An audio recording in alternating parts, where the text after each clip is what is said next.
Hey, everybody, welcome to the DBC Inc. Facebook Live. It is Thursday night. We are so glad that you are joining us. Thank you for being here.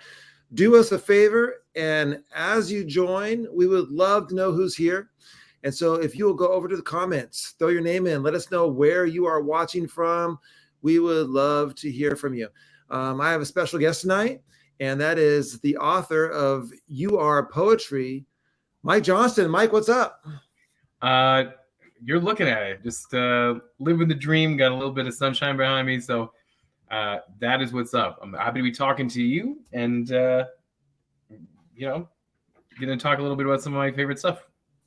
Yeah, absolutely. And so you have a little sunshine behind you. So, but what we really want to know is what's the temperature? You got a good day there? We're getting there for sure.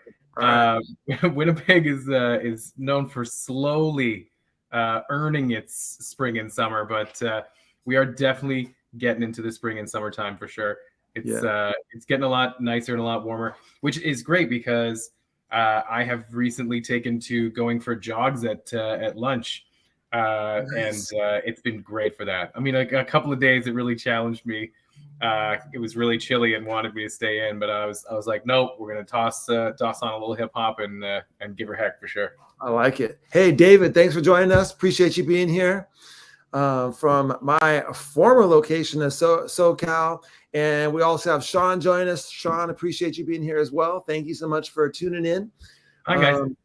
And so, by the way, so I'm usually complaining about the cloud cover and rain of my new location in Vancouver, Washington, but spring has officially arrived. And it's, although this number won't mean anything to you, centigrade people, or Celsius people, I guess, but we're in like the low to mid 70s today and beautiful sunshine outside and going to be in the 80s tomorrow. So spring is here.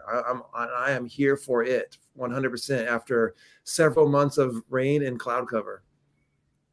I love it. That's huge. That could be very good or very bad. I'm not entirely sure what the numbers are. But yeah. I'm glad if you're glad. Yeah, exactly. Thank you. I appreciate that. I know one of the things that Winnipeg is famous for is for faking you out with like a spring. Like people like they're like, oh yes, spring is here. Let's break out the shorts. Let's get the t-shirts out. And then all of a sudden, and the next thing you're like in a snow and ice storm. 100%. And by the way, speaking of which, one of the people I know that from is right here. Nick is joining us. We have Winnipeg all over the house tonight in Facebook Live. Winnipeg represent. That's what it's about. We show up. We say hi. That's even on our license plate. It says "Friendly Manitoba." So that's what we are. We're the people who show up and say hi. Yeah, Winnipeg. All right, awesome. Well, so now, Mike, recently I had you on the Dave Burgess Show. And we did over an hour. We talked about You Are Poetry and about your story and about your strong beliefs, your advocacy for poetry. So if people want a longer version of what we do tonight, please go check out my episode with, we had a great episode on the Dave Burgess Show. So check that out. But Mike, for those who haven't had a chance to listen to that yet, you wrote this book, You Are Poetry. It's incredible. And maybe if you could kind of give us a little bit of backdrop of like, where this book came from and what you hope this book is doing out there in the world. Absolutely. As the coolness of technology, which I'm not a very high tech person, so I'm amazed that there is a small picture of the book here. There, I'm trying to find it. There it is in the screen. So however you did that, I'm amazed, and that's awesome. This book here is a real passion project for me. I've always been really passionate about the idea of poetry, and not just in an existence, but oh no, don't worry about being late. Hi, I'm just glad you're here. Sorry, I know I want to respond to all the people chatting. But this idea of poetry, I think, is everywhere, and it's been really life-changing for me. And I really wanted to take on this idea that poetry is not only everywhere, but it's kind of a much bigger definition than we've given it in the past. Poetry, like a lot of people think of it as studying the classics and writing a certain way. But for me, I really wanted to work on sort of a redefinition of how we see poetry and have it more so be this approach to things, this contract that we have where we understand that you are living a unique, important, powerful experience in who you are, your existence, and I am too. And poetry is this place where we meet in the middle and care about that and contribute to that. And I think that's what I really wanted to push for in this book is this redefinition and rediscovery of the fact that we are all both poets and acts of poetry just by the fact that we exist and have these really unique, wonderful, beautiful lives. And since this book hit the pavement and people have been picking it up, I've only been reassured of that. Like it's only been proof for me that people are coming out of the woodwork to share their stories and say, yeah, you know what, I am a poet because I'm living this great life, and when I choose to show it and choose to share it, that's the poetry. Yeah, absolutely. And so well, thanks, that's so kind. Yeah, thanks, Kristen. And you see, Nick said spotted it in the school library the other day. That's cool too. That's a great good place to be. It's a good resource. There are photocopyable pages like crazy. That's the big deal of it. Yeah. So one of the things that I love is that you talked about kind of redefining poetry and making it something that's broader and not something that we put so much into this box. Mm-hmm. And one of the things that we talked about was this is really what you did with this book is you have strategies and ideas for incorporating poetry across the curriculum. It's not just for the English curriculum, and it's not just in a certain block of the day. Like these ideas and this concept of this kind of broadened vision of poetry can be embedded all across your curriculum at all the different grades. And so it makes it applicable to teachers. No matter what you teach, there's something you're gonna be able to draw out of this book, I think. Absolutely. And that was a really intentional part of the vision because I've been lucky enough in my very long teaching career to do a whole bunch of different things and to really fall in love with a whole bunch of different curricular areas. I didn't think I was a science teacher until I was asked to teach middle school science, and I fell in love with understanding the universe on that level, understanding, the things that connect us and the way that things move and the way that things grow and the mechanics of all of that and how interlinked it all is. It was really easy to fall in love with science.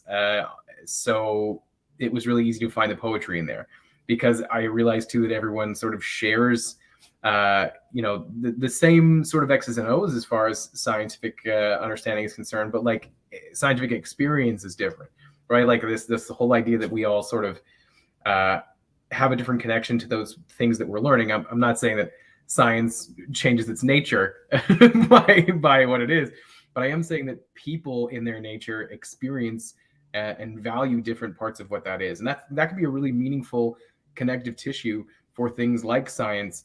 There are things like math, where we rocked a little math poetry just today, where we were talking about how we felt about graphs, and the, kind of the visual aspects of graphs that were really bringing us back to feelings and experiences and connecting us to how to do positive and negative, plot points on grids. And like all of these pieces really sort of bring back to this idea that math and science and poetry and everything that we are doing all just asks one fundamental question. And that fundamental question is, where do I fit? Like, what's my space in all of this? Because you matter, like physically you are matter, but your existence also matters, right? And all of that, all the curriculum that we're approaching is all looking to just answer that same fundamental question. Where am I in all of this? Yeah. And so I saw this on social media. Nick, thank you for putting this up there, that you were just recently named the Manitoba Indigenous Educator of the Month, which is super prestigious. That's awesome. And Thanks. Congratulations on that. And I know you've been doing some work. One of the things we didn't talk about in the podcast is you've been doing some work recently that has to do with that and some of the outdoor experiences and outdoor education. Mm-hmm. Like, what is that program that you're a part of right now? Well, I'm part of a whole bunch of different stuff that's sort of growing from that, but the land-based stuff specifically is really interesting to me because to sort of contextualize with the Indigenous piece, we work a lot here in Canada with something called truth and reconciliation. This idea that we're sort of pulling apart the impact of colonialism and the way that our systems are all sort of built on some of the really old, really flawed tenets of colonization. So for things like land-based learning, what we're doing here is we're sort of taking really old ideas and sort of finding them anew and sort of reinvigorating our own practice through it. Because there was a big amount of time where having this really Eurocentric way of approaching things was one perspective, was one way to look at things for sure, but really sort of put on the sidelines and in the background and devalued this Indigenous way of looking at things. So the really cool stuff that I've gotten to do with land-based learning and with a few of the other pieces that I've been doing is really sort of getting out there and having the experiences that I always had, but now making it part of learning and connection. Like the things that we learn just by sort of looking around and asking questions. Again, I hate to beat the same drum over and over again here, but I think it all comes back to the same fundamental question, and that's like, where do I fit? And for some people, that's going to feel really comfortable as a Eurocentric sort of look at things and understanding of where you fit in the universe. And for some people, the reconciliation part looks a lot like, okay, I make a lot more sense when I'm outdoors and I understand where I fit in connection to other things. I make a lot more sense with a more land-based look at understanding, right? I'm more connected to the land, which it makes a lot of sense for me, because for a long time I wasn't really sure why I was more comfortable, in the woods than in a nice, warm space. But yeah, it all started to make sense, and that's allowed me to do a lot of great stuff too. And part of that wraps around poetry. Part of what we do is we go out and we learn from the land. We learn about all the important pieces of what the land has to teach us. But then we also talk about our own experience and our own connectivity in there, and talk about the poetry of our existence as it relates to the land, which opens up a whole bunch of stuff. Yeah, it's been a fun ride, and it is only just scratched the surface for sure. Yeah, I love that. And so, Mike, one of the things that I love that we talked about in the podcast, and you say it far better than I do, but you mentioned earlier this contract, this kind of agreement. And I love this idea of this contract of like, hey, I'm going to bring my full self to this project, this poem, this poetry, whatever it might be. I'm going to open myself up. I'm going to be willing to be vulnerable. And that's my side of the contract. And then there's like a side of the contract of the class or the audience that they're going to be willing to be a part of creating a safe space to do that, and a supportive space. Maybe if you kind of give a sense of like what the impact that what that could be in the classroom when you've created that kind of culture. I think poetry like that, looking at it with this lens of it is a contract. We kind of, as educators and as human beings, we really already sort of innately do that. We decide our own comfort levels, and we decide our own, the social fences that we put up. And what it's really about, what poetry is all really about, is committing to valuing the things that you need in your own social space, but also genuinely caring about what other people need, because that is where the connective tissue is, right? So like you and I have very different personalities. We have very different needs as human beings, but the magic and the poetry is in the recognition of that and still choosing to really care. It's really easy to want to care and connect to people who look and sound and feel like you, but it's a lot harder to say, we're very, very different, but I'm going to value you as equally as I value my own opinion. And when we're capable of doing that, we're capable of valuing everyone a lot more, right? I think that it's important for people to take time to value themselves a lot more. But I think that the best way to value yourself is to value others, because when you give yourself the grace to care about and value other human beings, you have to include yourself. You have to. And I think that's the beautiful contract of poetry, because we're all putting ourselves out there and we're saying, like, here is the experience of my life. Only I live it. Like, it's completely unique to me, but I think there's enough value in there to pull it outside of myself and share it. And then you recognize that value in other people enough to then sit and take in what they're saying as well, So that contract is really important. And we do that a lot as educators. But I think being like explicit about it and being like really committed to being very verbal about that value, right? Like really saying, like, I have a lot of value in my experience, and so do you, and let's write poetry together in the middle. I think that's kind of what the best teachers are already doing. Yeah. So I see Nick had a field trip today with her students. Oh, yeah. And looks like it was highly successful, and they got great out of it. Yeah, I love it. Nice work. Yeah, love that. Fantastic. I see some really kind comments too. I'm chatting away here, and I really do appreciate all the kind things that everyone is saying. And of course, any of you are welcome to come hang out in my class for a few days anytime you want. So, Mike, you got to be careful. We might show up now that it's spring. Yeah. We might show up. You can offer in like January. We're not coming. We might show up. Yeah. And we still do land-based learning in January. There's a lot to learn from the land, even when it is cold and frozen and seems a little bit less than welcoming. There's still a lot to learn out there. It's less for some people, but I had a conversation with my with Finn, my son, about Winnipeg, and like we're talking about the temperatures and what it needs to be in order for there not to be recess. And like, I mean, but when I live in San Diego, I mean, if it's like got a little breeze outside, maybe there's going to be indoor recess. And like in Winnipeg, man, these kids are tough. Yeah, that's true. That's true. Throw them out there. Anyway, hey, Mike, I know that first of all, we're coming close to the end of Poetry Month, so I know that's a thing that certainly that you're way into. And there's all sorts of poetry strategies in the book. And my understanding is that maybe you're going to share a strategy with us today that is not in the book, something brand new to even people who have read the book.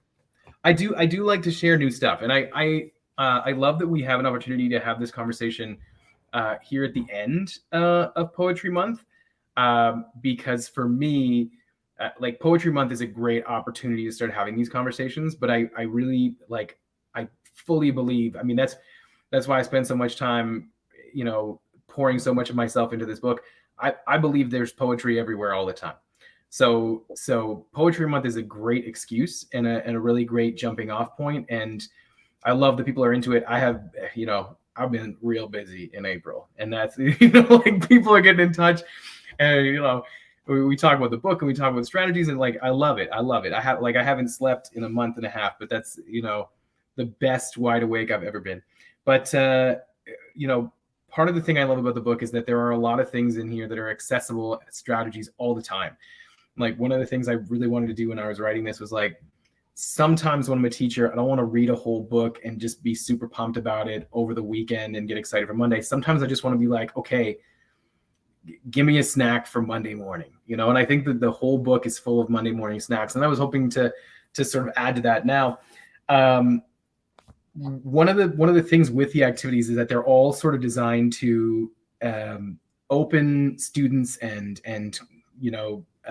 grown-up people, teachers of all kinds, to really question themselves and sort of put themselves out there in different ways. So what I wanted to sort of suggest today is poetry that involves inanimate objects, stuff.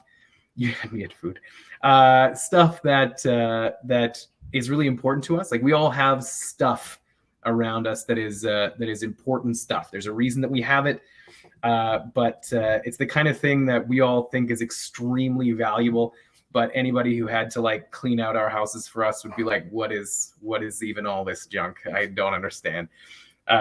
So I wanted to sort of address that stuff and make that stuff really special, but also make it an excuse to sort of think about who you are as a person. So, and this is a strategy that we're going to level out in a second here for everything from K to infinite.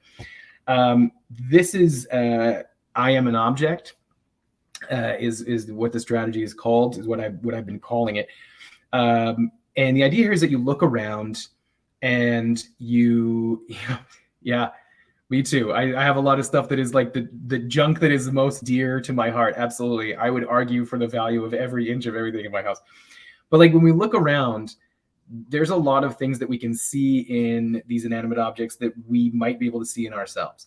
So when I am working with older guys, what I say is, I want you to think about an object that is inanimate. I want you to think about an object that is a not living thing.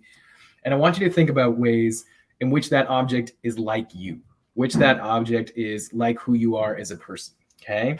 And for older guys, I just sort of let them roll with it and say, like, let's really think. And then I want you to write down all the ways in which this object is similar to who you are as a person. And then I want you to make a poem out of it. It's very formulaic. You start with repetition is a powerful poetry tool. So you have this repetition of, there we go, right in the middle. I am, and then whatever the object is, and then you're just going to list out the reasons that you are like this object. So I am this object, right? Just own that you are that object.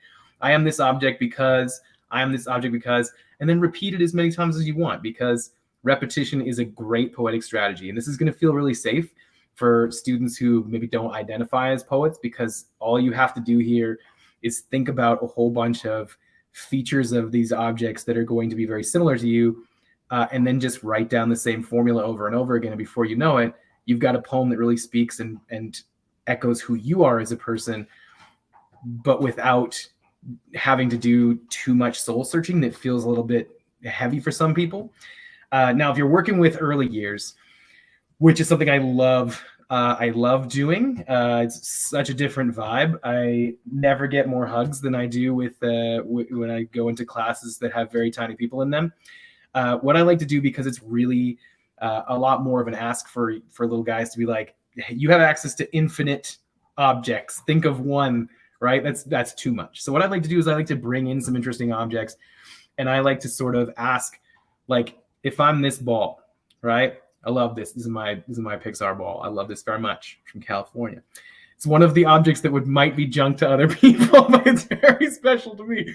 So if I were to say, tell me anything about this ball, let's write down together anything you know that this ball is or does, right? So I'll do things like, well, that ball is full of air. Me too. I'm breathing. I feel it right now. I'm breathing in and out. I'm full of air. What else about this ball? That ball is very bouncy. Am I like that? Well, sometimes. Sometimes I'm very bouncy. I've got very high energy sometimes, and other times I'm very flat, right? So already you can see we're starting to have these discussions about what is going on with these objects and how are these pieces like me or not like me, right?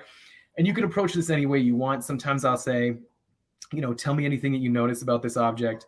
And then they'll say, oh, it's very bouncy. I'll go, okay. Is there anyone in the room who feels like they are bouncy? Stand up if you feel like sometimes you are bouncy, right? And then you've got some people who stand up and some people who sit down. And then you can push it a little further and say, why do you feel bouncy sometimes? You go, well, I have a ton of energy. We have a trampoline in my yard. I have, dogs and cats at my house, and I'm always playing with them. And like, oh, now you're learning. Now we're sharing this common experience. And then at the same token, if there are kids who are sitting, you say, well, why don't you feel bouncy? Well, I feel high energy, but I don't feel like I bounce a lot. I use all my energy for things like, I like to play hockey, or I'm a hug machine, right? Or whatever it sort of goes to. So you pick interesting objects and you sort of break them down together and talk a little bit about what makes these objects what they are. And then ask yourself and ask the students, what about these objects is like you, right? So when the older guys, and end up picking their objects. I really like to give them, I mean, it's all about creating space where they can share about who they are. Like you want to get everyone talking through this, but it's especially nice when you're working with older guys and they can bring in these objects on sort of a next day basis. Like I did this activity recently with the class, and the example that I brought in was my headphones, right? And I was like, so the experience of being me is very similar to the experience of being a pair of headphones. And people were like, why? It was very confusing, right? I said, well, I've always got music flowing through me. A big part of my life is music, right? I was raised by, the good hip hop back in the days of Tupac and Biggie. So there is never not a song playing in the backbeat of my heart all the time. And they're like, oh, now we know something about you, right? Another way that I'm like headphones, these ones are wireless. I can go anywhere. I like a little adventure. I don't like to be plugged into places. I like to be able to just go, right? These ones are ready to go on an adventure anytime you want. You don't need to worry about having them plugged in. We just get up and go. That's me. I'm in for any adventure. Buddy of mine walks in the door, says, get in the car. We going. That's how it is. So just a couple little pieces like that, when they really start to think about themselves through the lens of things that are easily accessible to everyone. And you can use it with anything that's in your classroom, anything that's on your desk, right? Like if I have like a dice, okay, I say, well, tell me anything about this dice. Well, the dice it's got flat sides. Well, do you have flat sides? Well, sometimes, right? Sometimes everyone feels a little flat. That's fair. What else do we know about a dice? Well, it's random. Are any of you random? Yeah, sometimes, sometimes I'm very random, right? And you'd be like, well, it is random, but you can also count on some parts of it, right? You can literally count on it, but you can also count on the fact that it only goes to certain numbers. So even though it is kind of random, you can always count on it, right? So as soon as you start having these conversations and asking these questions about the inanimate objects around you, and caring about the kids around you and the other educators around you enough to say, I noticed this object. How is it like you? Or how is it not like you? Then you're writing a poem. Then you're writing a poem together, because the conversation stops being about, is this inanimate object just garbage that somebody is going to have to begrudgingly throw out when I die? Or is there something about this that's going to give us an opportunity to hear more about you and your story? Yep. I mean, both are true. Yeah. Somebody is definitely going to have to throw this out when I die. But it's special to me now. and it makes for a good connection piece as far as poetry to get it. Yeah, that's awesome. Yeah, I mean, as soon as you said that thing about the objects, I was like, just looked in my environment, well, what would I do in my environment? And the only thing that's sitting on the table here next to me is this phone. I was thinking well, how am I like this phone? I was like, well, I'm a connector. Yeah. I like to connect people. And after a long day, I have to recharge. Yeah, absolutely. There you go. I started to think about all these different things. Like sometimes, I have to shut down completely in order to I have to reboot. I have to have like a little software update, right? Like all of a sudden, all these things were hitting, and I was thinking oh yeah, okay, I could see how this works, and that's a super fun activity for class. It reminds me of a chat we did in TLAP one time where we challenged teachers to empty their pockets and purses, stuff like that, and we were creating lesson ideas out of just what you had in your pockets, Yeah. So, and that's the same kind of thing. That is just where you're providing some sort of framework for just some fun brainstorming, and that's super cool and creative. And that's what poetry is too. You don't need anything. You don't need anything except a heart that is willing to have a conversation about who you are and who the people around you are, and caring about the answers that they give. That's all you need. Now, see, David understands, of course, that a comment like this could start a fight in a lot of different rooms. Yeah. And so I think you probably won't fight with Mike over that. You might, I don't know, you might have a fight with me about this. But see, I have a hard time choosing, because I think Biggie and Tupac were doing amazing things for the hip hop community on two different sides of the planet, on two different fronts of hip hop work. So it's a big debate. I have a little bit of an opinion on this, Mike, which we won't go too far down this rabbit hole. But the first person who I heard that made me want to quit, I'm okay, I need to stop trying to do this rap stuff now was the first time I heard Rakim.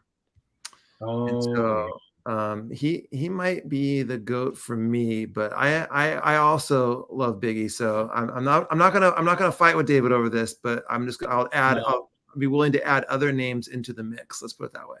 We can put like a Mount Rushmore, and I'm fine if Biggie's on it. It's okay. But I think that's the beauty of it too. Like here we are, like we're poetry right now. We're having conversations about the things that make us who we are, the experiences that make us who we are. And it started with flippant comment about poetry and hip hop. And we could rabbit hole this all night, because all it is hearing about each other's stories, right? At the end of the day, like there's no way you're ever going to really decide who the greatest of all time was, but you'll have a really great moment writing the poetry together of why you care that much about it. Yeah. I threw a Nick's comment back up here because that's a great comment. Little known fact is that I had one time a rap discussion with a Nick, and her Mount Rushmore might be Jay-Z, which is a worthy choice to go up on the mountain too. So I don't know. We'll see. All right. So what is David? I'll buy the pizza. Y'all buy the ice cream. Let's wrap. Yeah, there you go. Hey, if there's pizza and ice cream and some rap discussion, I'm all in. Let's do this. Yeah, no, you said pretty much all my favorite words, so I'm definitely down for that. Yeah. I'm in. Like I'll road trip for that. Yeah, no, for sure. Even though it's cold, pizza will keep us warm here in Winnipeg. Hey, we didn't say we were going to Winnipeg. I said I road trip. But I'm up for adventure wherever, right? So car pulls up out front, we're going. All right. Hey, so Mike, thank you so much for joining us. Thank you for sharing that strategy. I love it. I could see that's a perfect example of something. I mean, if you're an educator, you heard that. I mean, you could implement that. You could implement that tomorrow. You could do that Monday. You could do that. I mean, that is something that you could drop right in. And I think you would agree with this, that it would be wonderful. If you're the teacher, like you should be doing it too. Like you should do your own version of it with the students and jump right in there with them. Mm-hmm. And I think that would say something powerful too. Absolutely. You gotta live poetry by example, because like with everything else, you show kids that they are capable of science learning and capable of math learning and capable of anything by showing them that you are somebody who's already done that work. So jump in there with them. Yeah. Yeah. Well, hey, we really appreciate all of you joining us tonight in the Facebook Live. Again, if you want more discussion between Mike and me, we don't go into the Mount Rushmore of hip hop, but other discussion about poetry. And we go way into Mike's got this incredible background as a spoken word artist, a slam poetry champion. And we dive deep down into what is slam poetry and Mike's experience with slam poetry. So check out the Dave Burgess Show episode. And also, if you haven't picked up You Are Poetry, get over there to Amazon, grab a copy, and you're going to see all kinds of useful strategies like this inside. And he is a very powerful voice and advocate for the power of poetry and working with students and with staff, adults too. And so go ahead and grab that book. And again, we appreciate all of you. It's Thursday night. It's been a long week, I know, and you're still spending some of your time with us, and we're very grateful for that. And so we will see you all next week. Thanks, everyone.